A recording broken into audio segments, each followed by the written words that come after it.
Welcome to the Pirate Handyman, where we teach you how you can save money and be a little more self-sufficient in fixing your own things around the house. So this is going to be the second video that we've done on tools, and hopefully you saw the first one, and if you subscribe down below, which hint hint, you ought to hit the subscribe button and that little notification bell. That way anytime a new video drops, you'll be the first to know, or the second or fifth. So we've covered the basic tools.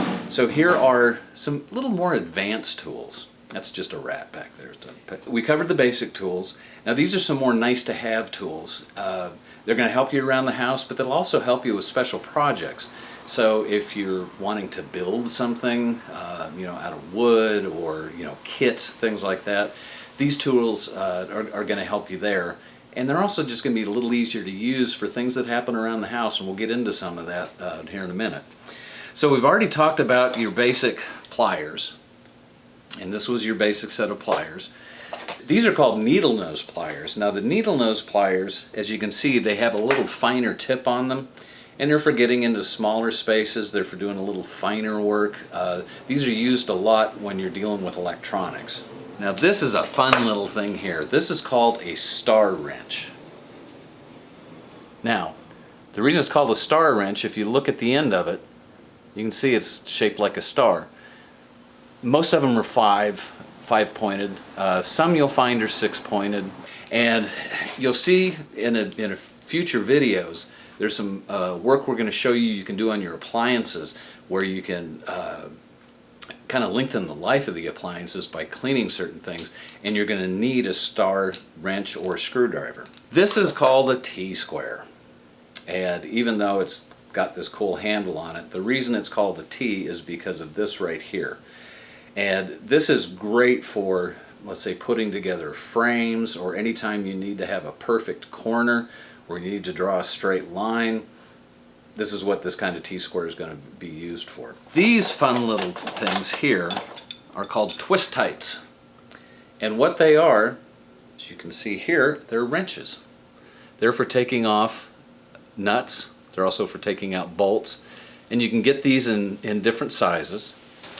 But these can be very easy, or make it very easy to take apart small toys, take apart electronics, things on your car. That way you don't have to get into the socket set, which we're going to talk about right now. The socket wrench set is this little thing right here. And basically what this does is you have the handle, and the handle has a little twisty thingy on the back of it, so you can tighten and you can loosen with it. This is just great for taking off, putting on bolts and things like that. And you'll notice there's two rows. And the reason there's two rows is one set is SAE and the other is metric. Now, what does that mean? Metric is used in a lot of parts that come from foreign countries. So they are usually in millimeters. SAE stands for Standard Automotive Engineering. And this was developed by Henry Ford, among others, back in the early days of the automobile.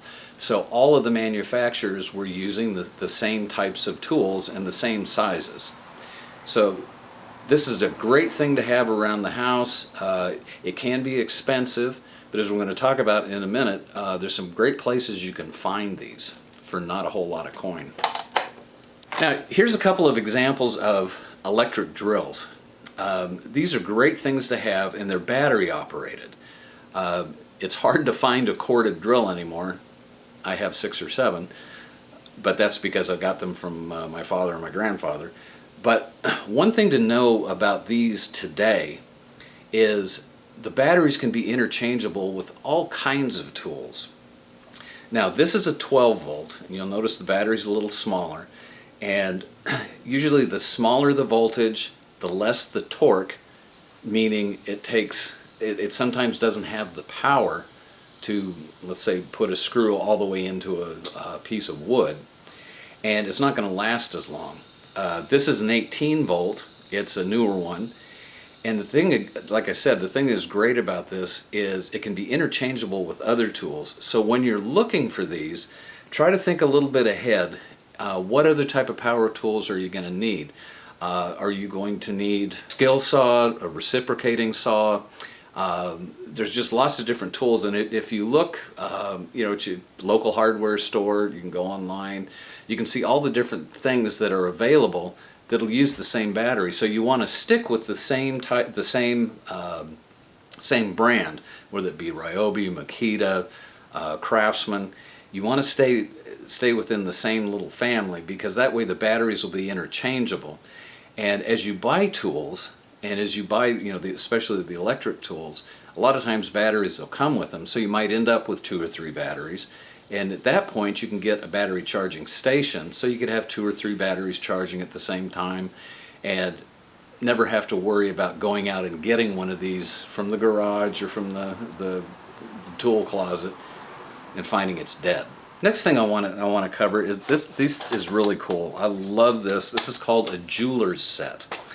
And the reason I call it a jeweler's set, it was actually developed for jewelers, especially to work on watches. And what they are just little tiny screwdrivers. You have both the cross point or the Phillips, and then you also have the flathead. Anybody with kids, you want to make sure you have a few of these around, because these are great for taking apart battery compartments. A lot of time you'll notice there's little screws. They're usually Phillips head, and your standard Phillips head that you have is too big and it won't grab the screw. So that's where these come in great. Alright, so I wanted to bring you over here to the pegboard real quick. Pegboard is a great place to put tools if you have a garage or you have a utility closet and you don't want to have to keep them in a box. These are end wrenches. You remember we showed you the crescent wrenches. Well, if you have these, you don't use the crescent wrench a whole lot, and these actually will fit better. There's less chance that you're going to you know, strip the head on a bolt. This is called an end wrench, and these down here are called box end wrenches. Now here we've got clamps. These are just squeeze clamps. These are great for projects when you're making little things or putting something back together. We showed you the T-square. This is a big square. These up here are levels. Now the 2 wooden ones are kind of cool because these belong to my grandfather, who was a woodworker back in the 30s. This is a newer one. This is great for hanging shelves or hanging pictures. It's just a great way to see if what you're doing is level to the eye. And there's just a bubble in here that tells you whether it's on center or a little bit off center. Alright, as we said in the first video, there's lots of places you can get these tools. You can ask for them for birthdays, holidays, you know, the Hallmark days like Mother's Day, Father's Day, Groundhog's Day. You can also get them at garage sales, and you also can get them at estate sales. Estate sales are a great place to find a lot of these. And again, these are just the nice to have tools. The video link down below is showing you the link to the basic tools. But these are just kind of nice to have. They'll make things easier. And again, you want to save coin, so go to those estate sales and those garage sales. Thanks again for joining the Pirate Handyman. Hit that subscribe button down below, and hope you dig what we're doing here. Smooth sailing.